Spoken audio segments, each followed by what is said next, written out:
All right, good afternoon and welcome to the session with Erica DAlessandro. This is the one where we learn to be safer at home.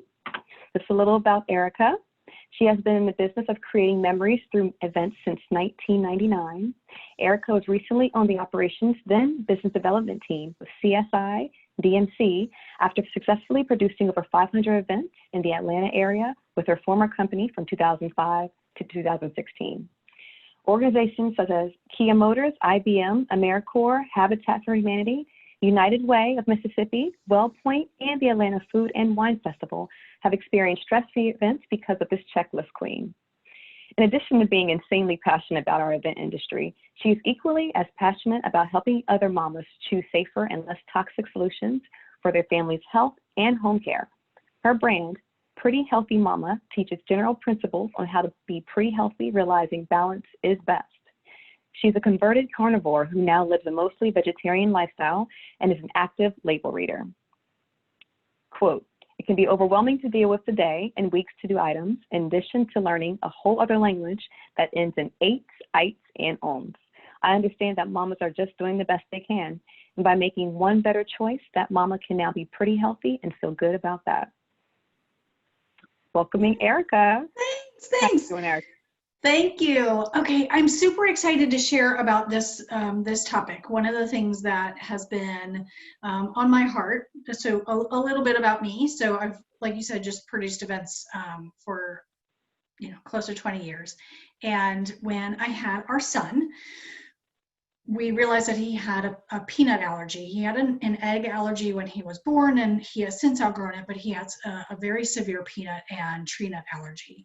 So I became very label focused in our food choices.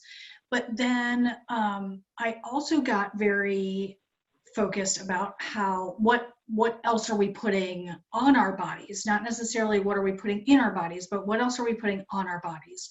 And one of the things that I have found is that when you, the average woman, and here's just a statistic and a metric for you to know, the average woman puts 27 products on her body every day. So cumulatively over the years, whatever's in those 27 products is seeping into our bodies. So research shows that they can test the type of tissue in breast cancer patients. And they can tie molecular structures and molecular compounds that are found in breast cancer, cancerous breast cancer tissue, the tissue in the cancerous breast, to the molecular structures of certain ingredients that are most commonly found in our skincare. So what that says is, in a long-winded way, is it says that the ingredients that go into our skincare get into our organs. So this is where it's important to figure out what those items are and what we should stay away from. So we'll kind of go through. This topic is also called the down and dirty of the dirty dozen. So we'll go to the next slide. So the dirty dozen, the dirty dozen go back to right there. So BHA and BHT, those are two very, very common. You wouldn't think that coal tar dyes are in anything because it sounds very archaic, but it's in way more than you think. Formaldehyde releasing preservatives, those are actually in your nail polish. So if you think about the number of times that you go to the nail salon and maybe the nail technician nicks you just a little too close, or maybe the nail file kind of cuts the side of your nail bed, or maybe the cuticle trimmers aren't very sharp and she ends up pulling away some of your cuticle. You've got, outside of the fact that you're putting nail polish on a part of your body that is so close to getting in your body of your nail bed, you are potentially putting that product on something that has an open wound. So formaldehyde releasing preservatives are in nail polish. So a lot of people don't know that. So parabens, parabens are huge. We're going to talk about those. Petrolatum is not petroleum. Petroleum and petrolatum are not the same thing. Petrolatum is a compound that's created in a lab. So let's go to the next ones, just so we can see what more of them are. So as we dig into the BHA and BHT, those are the synthetic antioxidants. So a lot of these are just preservatives. So BHA and BHT, along with some of the other ones we're going to talk about, they're just antioxidants. So when you think about the product, the more water it has, so very potentially the larger the bottle. So if we think we're buying a massive bottle to last us forever, it's only lasting us forever because it has these preservatives in it. So also, it's also in your lipstick. Think about how many times a day, if you're wearing lipstick or lip gloss, you kind of bite your lip, right? Or, you know, maybe with a straw. You eat lipstick. It's just a thing. So you want to make sure that it doesn't have the BHA and BHT in it.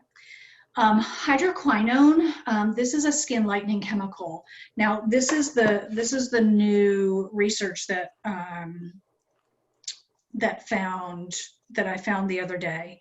So hydroquinone is a skin lightener that mainly impacts all women and really all people that use skincare products that have this in it. But hydroquinone is very commonly in skin products for women of color. So women of color have, they have more of the hydroquinone in it because it's a skin lightener. So here, let me read you this new research. Products aimed at minority women, skin lightening creams, hair strengthening treatments, they have higher levels of carcinogens and toxicants. 1 in 12 beauty products marketed to Black women contain toxic substances, and less than 25% of those products in that space are considered low in potentially hazardous ingredients. The increase in breast cancer risk for Black women is up 60% versus 8% in white women. So that just goes to show that people of color have a much more, they're exposed to it more because it's in more products that are specifically targeted to that portion of the population. Hydroquinone, you will be glad to know that they just passed a bill that says you can't have anything that you can't use it anymore. It's illegal to use. So as of, I think September 1st, it was illegal to sell products with it. So that may be where you might be wary of an MLM or a company that's kind of offloading their brightening products, or all of a sudden your favorite box product that is a brightener, a skin brightener, is all of a sudden on major sale. It's likely because it has the hydroquinone in it and they're just trying to get it out of their inventory. Okay, let's hit next.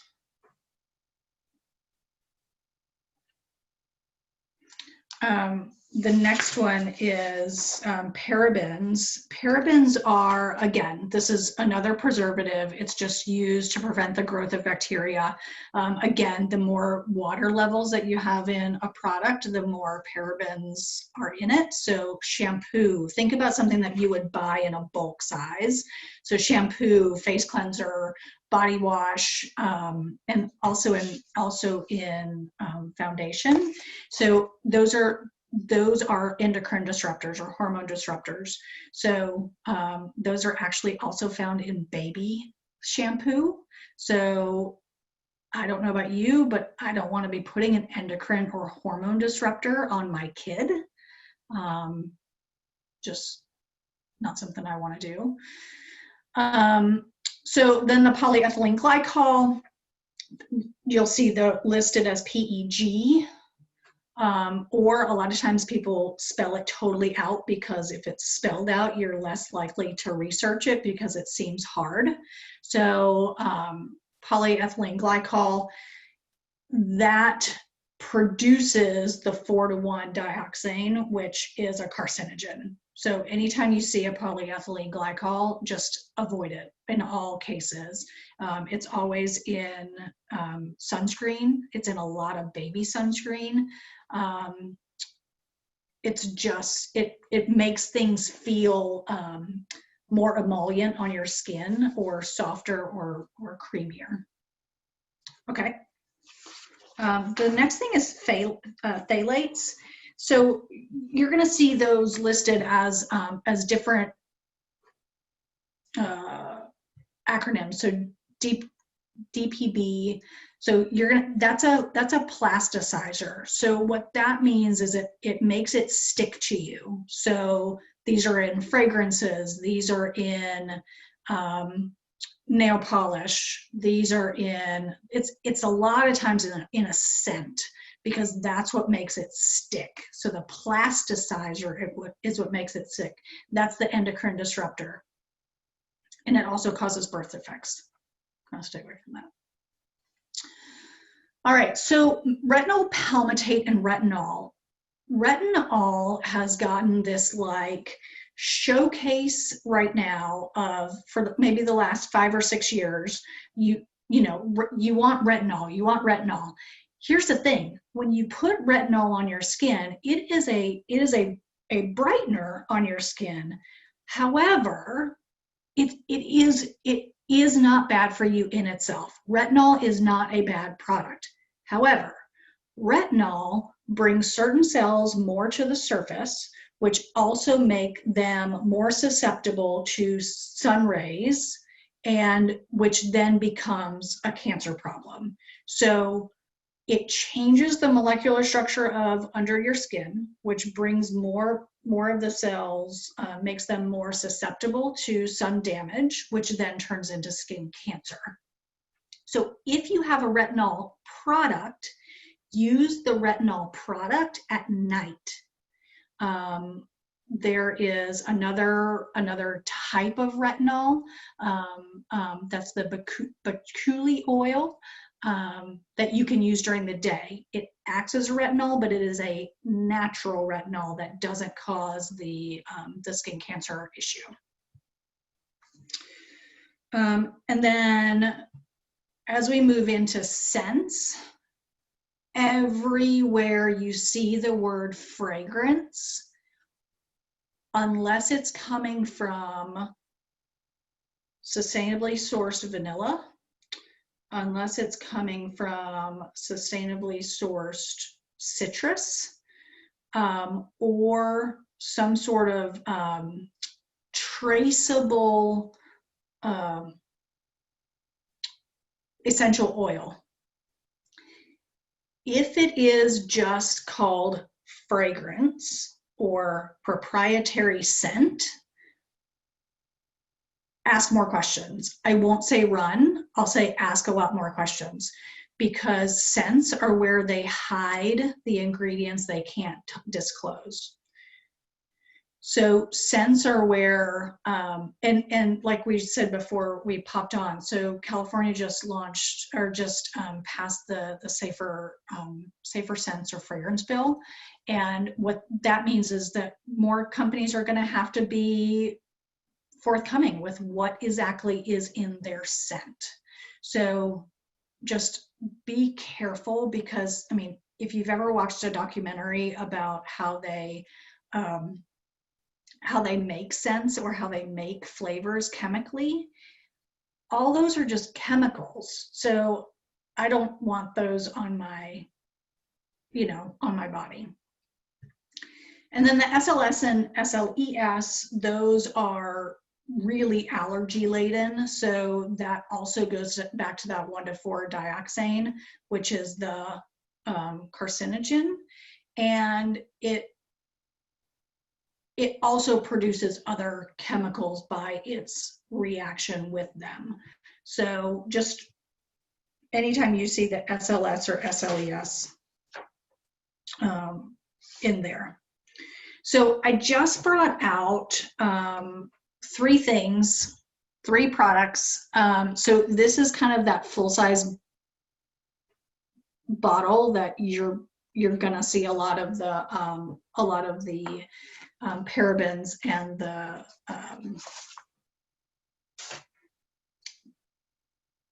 keepers in. So go to the next one. So where are the ingredients? You're gonna find them most times on the label. So again, most times, especially if you have ones that say scents or, secret fragrance or proprietary scent, that's where you need to be asking more questions. At the end, I'll point you to a couple of websites so that you can do more research and actually be asking more questions. So the advance warning for people of color. So the skin lightening creams is what we were talking about earlier. Those just have higher levels of carcinogens and toxicants. So the Environmental Working Group, so if you want to jot this down, ewg.org, that is the third party, bipartisan, no affiliation with political. That is just the third party that evaluates, that takes every ingredient that's in these products and measures them according to their safety. So the EWG is the one that I ask a lot of my questions to. And again, 1 in 12 beauty products that are marketed toward people of color or Black women have an elevated level of those hazardous ingredients. And then especially with the hair dye, so permanent hair dye, so companies that you might want to look at for cleaner or safer hair dye, Madison Reed, they are, if you've ever colored your hair and your hair itches during the application, that is an irritant, that is an allergy to your head. So Madison Reed, they are not perfect by any means, but they are much safer than any of the other box colors that you can get out there. Go ahead to the next couple. I want to go to the Never list. Never list, okay. Yeah. Got it. So I also, in all full transparency, I also rep a brand called Beauty Counter. And so Beauty Counter is a brand that it is, when Greg Renfrew created this company, we didn't need another beauty brand in the world. Like we don't need somebody else to make different lipstick, right? But we did need somebody else to make different lipstick. So we have about 1,800 ingredients that we will never, ever, ever put in the Beauty Counter products. Now, does that mean that Beauty Counter is the only thing that I ever use? No, Beautycounter doesn't have a clean deodorant right now. So when you're looking for safer products for your bathroom, those are the words you need to be looking at. You need to be looking at safer. You need to be looking at cleaner or clean ingredients or clean products, because nothing is ever going to, you don't search for non-toxic, because you've heard of greenwashing, where the front of labels look all green and floral and have trees on them, and they say orchard, or they say the word organic, but that doesn't mean anything. There hasn't been a law passed since 1938 that has anything to do with what the products are, what ingredients are in these products. It's easier to get a product passed through the FDA, a food product passed through the FDA, than it is an ingredient for them to care about the ingredient in skincare. All right, so if you are looking at what should I stay away from, this is a really good starting list. And those of you who are watching now, or those of you who are watching on the replay, if you want to send me an email, erica@prettyhealthymama.com, erica@prettyhealthymama.com, I'll send you this list. I'll make sure that you have all the information you need so that you can look at the label, and if it has one of these things on there, run, make a different choice. So on the next slide, Chantel, that this is kind of how we know that we should run away from them, right?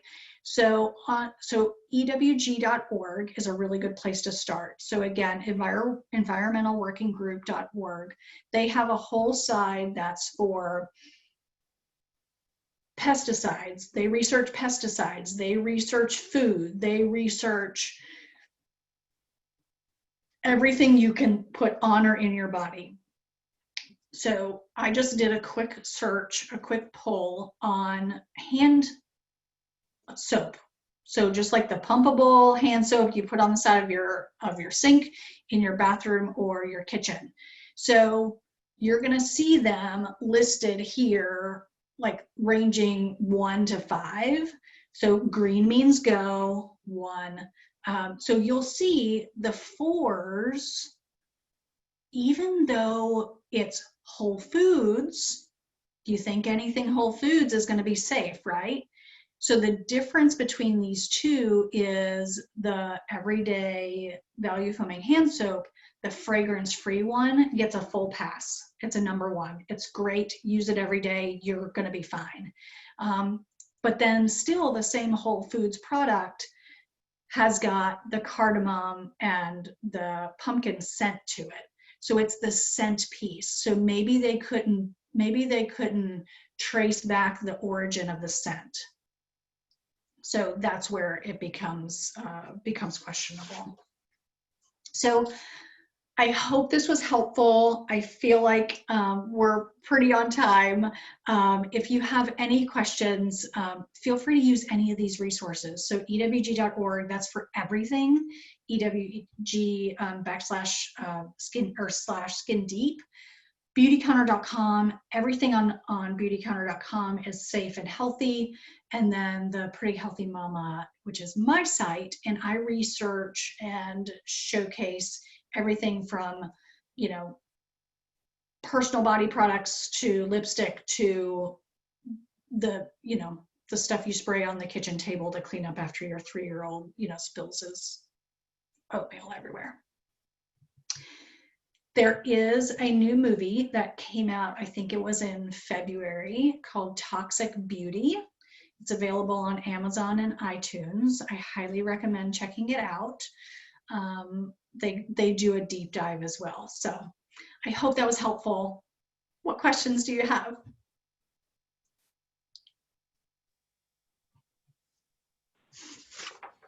Hey, thank you. I don't think I have any questions, but it was good for me to listen to your presentation in English, because actually I studied chemical engineering, but in my own language. So I know all the topics in Polish, and sometimes it's difficult when I look on the boxes and check for stuff. They are using different different language, or now I use even in a different country. So would be great if companies that are producing or putting labels, they would use like even the shortcuts of the terms that are used and recognized internationally, but it's often is not the case. So you just need to look a lot and in the web to check what it really means, and I really don't like it. So Right. yeah. Where are you living now? It's Hungary, in Budapest. Okay. So now it's language is a problem, but also how in Europe overall a lot is standardized, but still could be better, with the way data is presented. So if you look at the difference between from a government standardized position, so there are only like 35 products that are not okay in the States, right? And in the EU, there are, I think, 1,200 ingredients that are not okay. So, Beauty Counter, for example, as one of the clean beauty brands, has 1,800 ingredients that are not okay. So in the Beauty Counter world, we service the United States and Canada. So, there's so much more work to do. And resources like EWG, Environmental Working Group, that's a really great place to start. It's a really great place to start. So you're saying I shouldn't complain being in EU? Well, no, I think all of us have a little bit of complaining that we're guaranteed here, because it's not perfect. And washing your hair with apple cider vinegar and baking soda is absolutely a possibility, but I don't want to do that. I have a lot of colleagues developing cosmetics on their own. Yeah, right. So there's a lot to learn, and there's a lot of conversation that needs to happen. Mm-hmm. Is there a brand or few brands that you trust because you checked them? Yeah, so Shackley actually is another brand that I really like. So Shackley and Branch Basics, they both have their cleaning agents that are not dissolvable, but dilutable. So you buy them as a concentrate, and then you add them to different bottles depending on their usage, and then dilute them into whatever chemical makeup it needs to be, right? So it's just the Shackley cleaner agent, and then 16 ounces of water.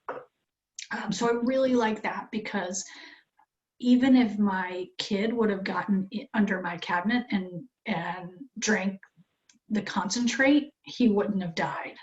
So it's still not horrible. So Branch Basics is a good one. Shackley's a good one. Shackley also has a skincare line, although they're not as rigorous with their ingredients. They're better, right? Hair care, I would also recommend Madison Reed.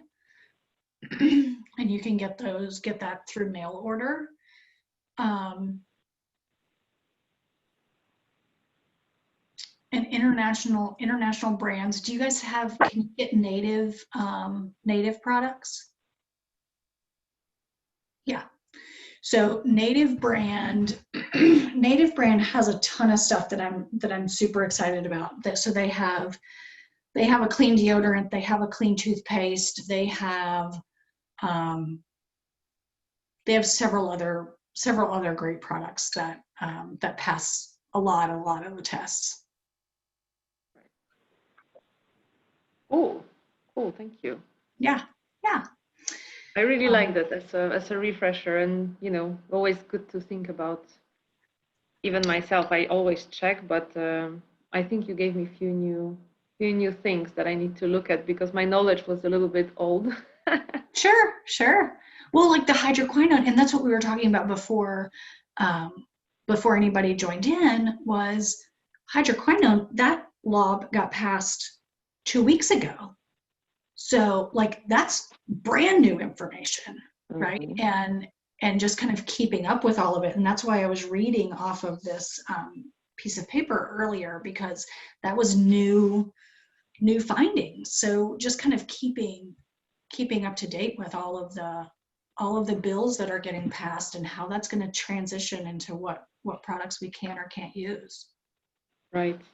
Is it also fair to say that for ingredients that are not interactive in an aggressive or bad way with your body, they also don't damage environment?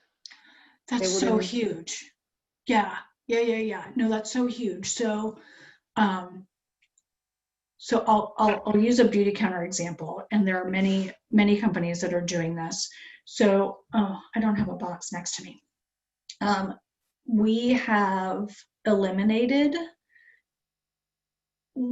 a ton of our packaging. So we don't box plastic things in cardboard anymore. So we just ship the tube of lotion, right? Mm-hmm. So we're reducing the cardboard just in the packaging. We're reducing the number of shipments that go out. So if you have an order, maybe they'll hold it a couple days and then combine your orders. They'll also reduce the number of packing crap that's in it, right? Like the packing paper. And then also the sustainably sourced, like vanilla, for example.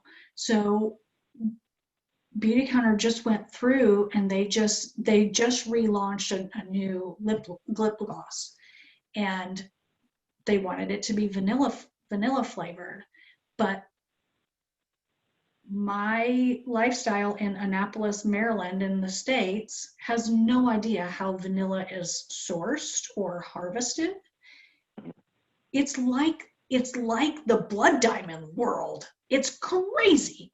So what they did was they partnered with local farmers, with local like vanilla sourcers, vanilla producers, and they created a sustainable process to source all of that vanilla. So not only are they making it better ingredients because we know where it's coming from, they're also making the world better on the other side of the world that I would have no idea about. Would you have any information about, like, when product is done mostly from or fully from natural ingredients, in the best case scenario, how much shorter the life cycle or the life end is of this one? So, that's where I was saying, try to find products that are safer or cleaner, because while the amount of water in a product is going to reduce its shelf life, so that's why they have to add all those other, the parabens, for example. Mm-hmm. I don't have any research that shows that if it's just a all natural combination of ingredients, how much shorter it lasts. But I mean, it all depends on what you're adding together, because you could have a bottle of, apple cider vinegar in your cabinet for 15 years, and it might not be any worse than it was. It doesn't really go bad, right? But maybe if you add baking soda to it, that changes the compound. So that shelf life is different. So I'll look into that. I don't know the answer to that. Okay, thank you. Cool. Thank you, Lee. I a lot about this. I didn't know there was a website that evaluated these products, EWG, so I'll definitely have to start reading labels more. It was a bit scary to know all these things are in my products that I use every day, but this is great information. I really appreciate that. Yeah, of course. Thank you. If you all want to move over to Central Perk to continue the conversation, and Erica, if you don't mind dropping in your Instagram, if you wish your LinkedIn, I'll go ahead and follow you myself. Yeah, you guys can follow me at Pretty Healthy. Let's see, Instagram is Pretty Healthy _Mama. Facebook is Pretty Healthy Mama. Mm-hmm. And the website is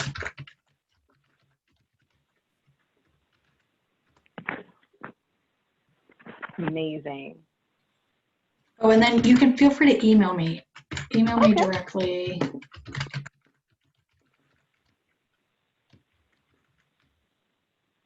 Perfect.